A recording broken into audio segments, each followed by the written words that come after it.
அவருடைய அடையாளத்தில் அவர் நிறைய பங்கு வச்சிருக்காரு. பரணி அவர்களுடைய இரங்கல் என்ன அப்படின்றத கேட்போம். இசையமைப்பாளர் பரணி அவர்கள், வணக்கம். இணைப்பு வந்தமைக்கு நன்றி. விஜயகாந்த் அவர்களுடைய இந்த மரண செய்தி உங்களை எந்த அளவுக்கு பாதிச்சு அப்படின்றத சொல்ல முடியுமா? காலையில் நான் வாக்கிங் போயிட்டு இருந்தேன், அப்போ தான் கேள்விப்பட்டேன்.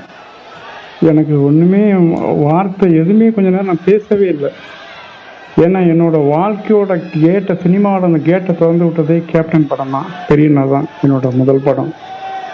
எனக்கு S A. Chandrasekhar, S K. Subbaiah, captain 3 பேரும் சேர்ந்து தான் அந்த படம் என்னோடய சினிமாவோட கேட்டே திறந்து விட்டாங்க.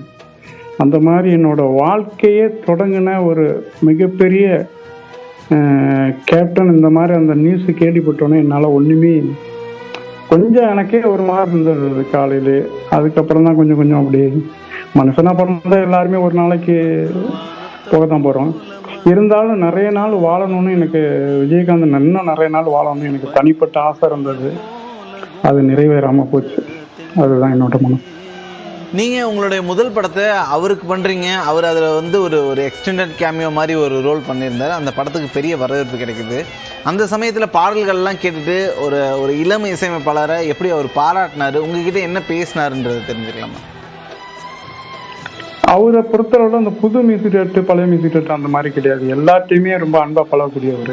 அவர் எல்லாருமே அப்படி சொல்கிறாங்க. எல்லாருமே உங்களுக்கு தெரியும் அவரோட கேரக்டரை பற்றி, உங்களுக்கும் தெரியும். ஏன்னா அந்த மாதிரி அந்த ஃபஸ்ட்டு நான் படம் பண்ணக்குள்ள நான் தான் பயந்தேன். ஏன்னா கேப்டன் எப்போ வேணாலும் புது மியூசிக் டேரக்டர் இருக்காப்லையே தூக்கிடலான்னு அவர் ஒரு வார்த்தை சொன்னால் எஸ்இஎஸ் தூக்கிடலாம். ஆனால் அந்த மாதிரிலாம் சொல்லலை. ஏன்னா எஸ்இஎஸ் அவருக்கு குரு. எப்படி எஸ்.வி. முத்துராமன் ரஜினி சாரை வச்சு நிறைய படம் பண்ணாரோ, அந்த மாதிரி விஜயகாந்த் சாரை வச்சு எஸ்இஎஸ் நிறைய படம் பண்ணியிருக்காரு. அதுபோல் அவருக்கு ஒரு குரு மாரி அவர் இருந்ததுனால அதை சொல்லலையோன்னு நான் நினச்சேன். ஆனால் பழக அப்படி கிடையாது. கேப்டன் யாருக்குமே எந்த துரோகமும் செய்யாத கேரக்டர் அப்படிங்கிறத நான் புரிஞ்சுக்கிட்டேன். நான் பெரியண்ணா படம் பண்ணிவிட்டு ஆடியோ ரிலீஸுக்கு அப்புறம் அவர் ஆஃபீஸ் சாலிகிராமத்தில் அந்த இலவச மருத்துவமனைக்கு மேலே ஆஃபீஸில் இருந்தார். நான் போய் அவரை பார்க்கக்குள்ள தம் அடிக்கிற ஸ்டைலில் அவர் பாடி காட்டினார். அவர் வாய்ஸில் அது இன்ன வரைக்குமே என்ன மறக்க முடியாது. விஜய் பாடியிருக்காரு. அது அவர் வாய்ஸில் பாடி கேட்டக்குள்ள நான் என்ன நினச்சேன், கேப்டனை எப்படியாவது ஒரு படத்தையாவது பாட வச்சோம்னு நினச்சேன். அது நிறைவேறாமல் போச்சு. அதில் தந்தானி தாமரைப்பூ பாட்டு பண்ணி அவர் பொட்டானிக்கல் கார்டில் ஷூட் பண்ணாங்க. அந்த சாங்கு ஷூட் பண்ணிட்டு அந்த சாங்கு முடிஞ்சுட்டு என்கிட்ட பேச சொன்னார், பெல்ட்டு கழட்டிட்டாங்க, என்ன இப்படி அடிச்சு வச்சிருக்கேன் அந்த மியூசிக்கு அப்படின்னு சொன்னார். சிரிச்சுக்கிட்டே சொன்னார். அதாவது இது எம்எஸ் மாதிரியும் இல்லை, இளையராஜா மாதிரியும் இல்லை, இது ஒரு தனி டைப்பாக இருக்குது அப்படின்னு கேப்டன் சொன்னார். அதெல்லாம் எனக்கு மறக்க முடியாது. அந்த வருஷம் அவரோட பர்த்டேக்கு நான் போயிருந்தேன். பொக்கை ஒன்று வாங்கிட்டு போயிருந்தேன். போனோன்னே போய் அங்கே அவர் கூட எடுத்த ஸ்டில்லு ஒன்று இருக்குது. சித்ரா சார் எடுத்தார் ஸ்டில்லு, சித்ரா. அது மாதிரி நிறைய நினைவுகள் அவரோட எனக்கு இருந்தது. அதே போல் எனக்கு கல்யாணம் நடந்தது. எனக்கு கல்யாணம் நடந்து ரிசப்ஷன் இங்கே சென்னையில் வச்சேன். அப்போ கேப்டன் நான் கூப்பிட்டேன். அந்த நேரம் அவர் வெளியில் ஏதோ ஒரு படம் ஷூட்டிங்காக வந்தார். ராவுத்தர் அனுப்பிட்டார். ராவுத்தர் சார் வந்தார். வந்ததுக்கு அப்புறம் ஒரு 5-10 நாள் கழிச்சு அவர் வந்தார். நான் ரெக்கார்டிங் தேட்டர் கார்த்திக் ஆடம் இருந்தேன். என் ஒய்ஃபும் நானும் அங்கே இருந்தோம். இவர் அங்கே போனவர் அங்கேருந்து என்னை கூப்பிட்டு என் ஒய்ஃபையும் எனக்கும், சாரி உங்கள் ரிசப்ஷனுக்கு வர முடியல, சாரி மேடம், சாரி சார் அப்படின்னு சொன்னார். கேப்டன்னா கேப்டன். அதான் அவருக்கு அந்த மனித நேயம் எப்படி இருக்குங்கிறத அன்னைக்கு நான் தெரிஞ்சுக்கிட்டேன். அதுபோல் அந்த சின்ன ஆள் பெரிய ஆள் அப்போல்லாம் நான் ஒரு 2-3 படம் தான் பண்ணி வந்துக்கிட்டு இருக்கேன் அப்படின்னு சாரி கேட்டார். அது எனக்கு மறக்க முடியாத, வாழ்க்கையில் மறக்க முடியாது. அதே போல் பெரியண்ணா ரிலீஸ் ஆகி எனக்கு கமலா தேட்டரில் தான் அந்த படம் ரிலீஸ் போட்டோம். தந்தானே தாமரைப்பூ சாங்கு முடிஞ்சிட்டு கேப்டனோட ரசிகர்கள்லாம் கத்தி அந்த சாங்கு ஒன்ஸ் மோர்னு கத்தி தேட்டரில் ரிவன் பண்ணி திருப்பி அந்த சாங்கை ஒன்ஸ் மோர் போட்டாங்க, தந்தானே தாமரைப்பூ.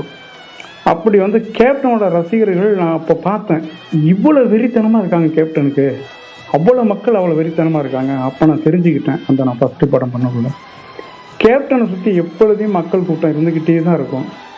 அவர் மிகப்பெரிய இந்த தமிழ்நாடே அவரை இழந்துருச்சுன்னு தான் என்னோட ஃபீல். நான் காலையிலேருந்து யோசிக்கிறதா தான் யோசிப்பேன். தமிழகமே இழந்துருச்சு. சினிமா ஃபீல்டு மட்டும் கிடையாது. ஒரு நல்ல தலைவனை, ஒரு நல்ல மக்களுக்கெல்லாம் நல்லது செய்யக்கூடிய ஒரு தலைவனை இழந்துட்டோம். அப்படி தான் நான் பார்க்குறேன் கேப்டனை பொறுத்த.